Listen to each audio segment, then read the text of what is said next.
திருச்சிற்றம்பலம்.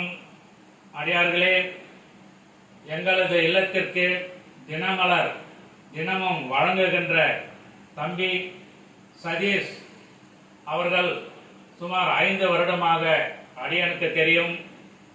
சதீஷிற்கு ஒரு 6 மாதத்திற்கு முன்பாக திருமணம் நடந்தது. ஒரு 3 மாதத்திற்கு முன்பாக எங்கள் இல்லத்திற்கு வந்து மனமகிழ்ச்சியாக, ஐயா எனக்கு திருமணம் நடந்துள்ளது என்று சொன்னார். அவருக்கு விரைவில் சந்தான பாக்கியம் கிடைக்க வேண்டும் என்று அதற்கான பதிகத்தை பாடி பிரார்த்தனை செய்து அந்த பதிகத்தை தினமும் தாங்கள் மனைவியை பாட சொல்லுங்கள் என்று சொல்லி அனுப்பினேன். அவர்களும் நம்பிக்கையாக அந்த பதிகத்தை பாடி பிரார்த்தனை செய்தார்கள். அதனுடைய பலனால் சதீஷ் அவருடைய மனைவி துளசி அவர்களுக்கு சந்தான பாக்கியம் கிடைத்துள்ளதாக மனமகிழ்ச்சியாக அடியனிடம் வந்து சொல்லி மனமகிழ்ந்தார்கள்.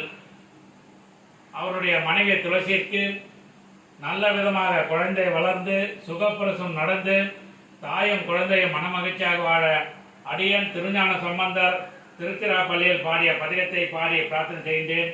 இந்த பதிகத்தை பாடி பிரார்த்தனை செய்தால் சுகப்பிரசவத்தில் குழந்தை பிறந்து தாயும் குழந்தையும் நலமாக வாழ்வார்கள் என்பது உண்மையான தகவல்.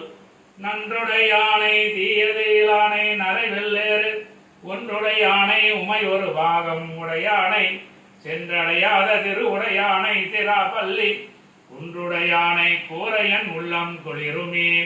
திருச்சிற்றம்பலம் தில்லையம்பலம். சதீஷ் தைரியனாரு உங்க மனைவி அந்த பதிகத்தை பாட சொல்லு. நல்லதுதான், குழந்தை வளர்ந்து சுகப்பிரசவம் நடந்து தாயும் குழந்தை குடும்பத்துடன் சிறப்பாக வாழிங்க. திருச்சிற்றம்பலம் தில்லையம் நல்லபடியாக இருக்கலாம். நன்றி.